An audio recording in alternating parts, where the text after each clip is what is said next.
Okay. Okay, so St. Basil and St. Basil point 66.1 says that it is necessary not to desert those struggling on behalf of piety. Got a little bit of mortar in my eyelashes. So what has happened here is that over the years, and definitely during the life of the apostles, they would be following the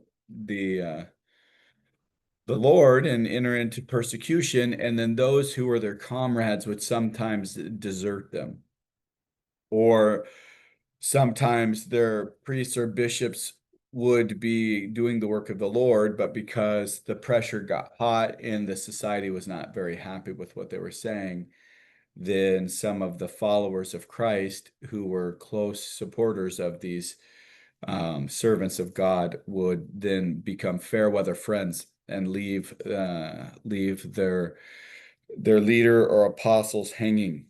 And here is the passages: John 1:15 through, oh no, John 16:31 through 32. Jesus answered them, "Do you not know the hour is coming and now is when you will be scattered, every man to his home, and will leave me alone?" So there Jesus is prophesying that this is going to happen. 2 Timothy 1:15 through 18. You are aware that all who are in Asia turned away from me, and among them Phygellus and Hermogenes. May the Lord have mercy on the house of Onesiphorus, for he often refreshed me. For he was not ashamed of my chains, but when he arrived in Rome, he searched for me eagerly, found me. May the Lord grant him to find mercy from the Lord on that day.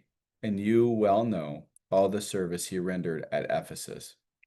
So there you see this example of somebody who did not desert him, Onesiphorus. 2 Timothy 4:6. At my first defense, no one took part. All deserted me. May it not be charged against them. 66.2. That it is necessary to pray for those being tried in temptation. So we need to pray for those who are struggling. And the passage here is Luke 22:31 through 32. This is Jesus speaking to Simon Peter. And he says, "Simon, Simon, behold, Satan demanded to have you that he might sift you like wheat. But I have prayed for you that your faith may not fail." So here we see our great Lord, our sweet Jesus, praying for Simon to not fall into sin. And then we have Acts 12:5, and it says this: So Peter was kept in prison, but prayer for him was made earnestly to God by the church. 67.1. That it is foreign to those who are certain of the resurrection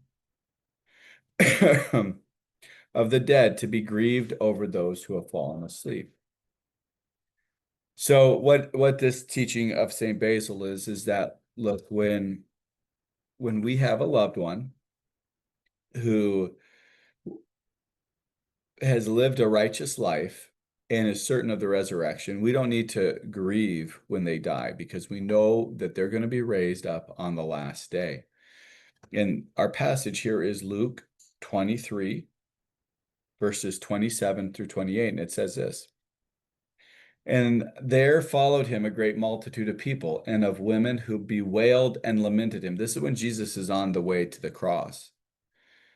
But Jesus, turning to them, said, Daughters of Jerusalem, do not weep for me. And then 1 Thessalonians 4:13 and 14. But I would not have you ignorant, brethren, concerning those things, those who are asleep, that you may not grieve as others do who have no hope. For since we believe that Jesus died and rose again, even so, through Jesus, God will bring with him those who have fallen asleep. So there he's just teaching the that we don't have to be deeply grieved. Our loved one has not just been lost, but that they will rise with Christ in the general resurrection. Now, this doesn't mean that when a loved one dies that you can't be sad, but it needs to be controlled. And so in the book of Sirach, it says, mourn 1 or 2 or 3 days, and then you should move on with life. There's Chase, everyone. Let's see what he has to say here. Hi, Chase. I am in class, and you are now famous.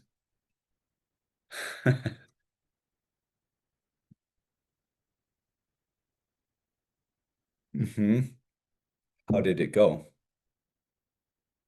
Are you feeling okay?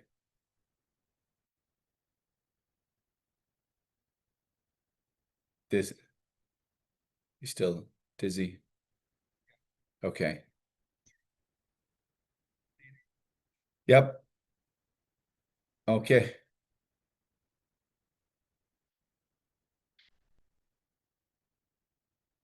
Okay. Yep. Good job. Bye-bye. No, it's a-okay. Okay. Bye-bye. Okay. 68.1, that it is necessary not to look for what belongs to this age to exist also after the resurrection, but to know that life in the age to come is angelic and without necessity. Necessity meaning food, money, heating, AC, etc. Jesus said to them, this is in Luke 20:34 through 36. Jesus said to them, the sons of this age marry and are given in marriage, but those who are accounted worthy, I think that's an important phrase to catch. Those who are accounted worthy. Worthy of what? To attain to the age and the resurrection from the dead. Ooh, what does that indicate? That indicates that there are many who are accounted unworthy. So let us not be in that group. Oh God, have mercy on us. Those who are accounted worthy to attain to the age and to the resurrection from the dead, neither marry nor are given in marriage, for they cannot die anymore, because they are equal to angels and are sons of God, being sons of the resurrection. And in 1 Corinthians 15:35 through 38, and then a little further down in verses 42 through 44, it says this, but someone will ask, how are the dead raised? With what kind of body do they come? Fool! What you sow does not come to life unless it first dies, and what you sow is not the body which is to be, but a bare kernel, perhaps of wheat or some other grain. But sorry, um, but God gives it a body as he has chosen. So it is with the resurrection of the dead. What is sown is perishable. What is raised is imperishable. It is sown in dishonor. It is raised in glory. It is sown in weakness. It is raised in power. It is sown a soulish body. It is raised a spiritual body. So don't think that in the resurrection, everything's going to be exactly the same here. 68.2, that it is necessary not to expect the coming of the Lord geographically or fleshly, but to look for it in the glory of the Father throughout the whole world all at once. So what St. Basil is saying is that it's not like if you are in this part of the world, you're going to see Jesus come first and you're going to get to celebrate that.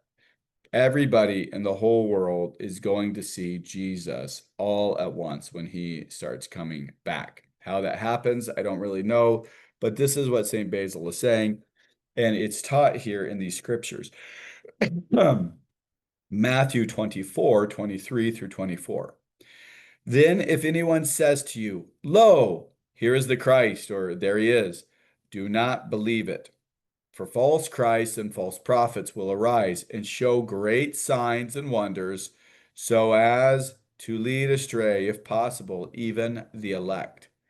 But and then in Mark chapter 13, 26 through 23 through 26 says this. But take heed, I have told you all things beforehand, but in those days, after that tribulation, the sun will be darkened, and the moon will not give its light, and the stars of heaven will be falling, and the powers of heaven will be shaken. And then you will see the Son of Man coming in the clouds with great power and glory. First Thessalonians 4:15-16. So what's on my mind here is that we just need to make note that there's going to be many, many people who are going to try to deceive the elect and tell them, look, Christ is coming right now. We know it. And you need to come and follow us. And they're going to deceive many, many, many people. But Christ gives these this general picture that this is what's going to happen. The sun will be darkened, the moon will not give light, and the stars of heaven will fall, and the powers of heaven will be shaken. Then in Thessalonians, the first Thessalonians 4:15-16, it says, "For this we declare to you by the word of the Lord, that we who are alive, who are left until the coming of the Lord, shall not precede those who have fallen asleep. For the Lord himself will descend from heaven with the cry of command, with the archangel's call, and the sound of trumpet, the trumpet of God, and the dead in Christ will rise first." So the Lord is going to come back, and it will be a blast of the trumpet, and it is going to be a great and spectacular event. Okay, dear ones, I'm going to go turn the heater on in here. It's not on, and usually I like it cold, but I think today I'd like the heater on. It's 60 degrees in here, which is usually what I would like it at. But okay, we're going to pause here. So everybody go to your refrigerator and get your drinks, and we're going to shift to the major part of the class here. At about 7, we'll start. So I'm going to turn this off. Pause the recording. Are you sure you want to stop?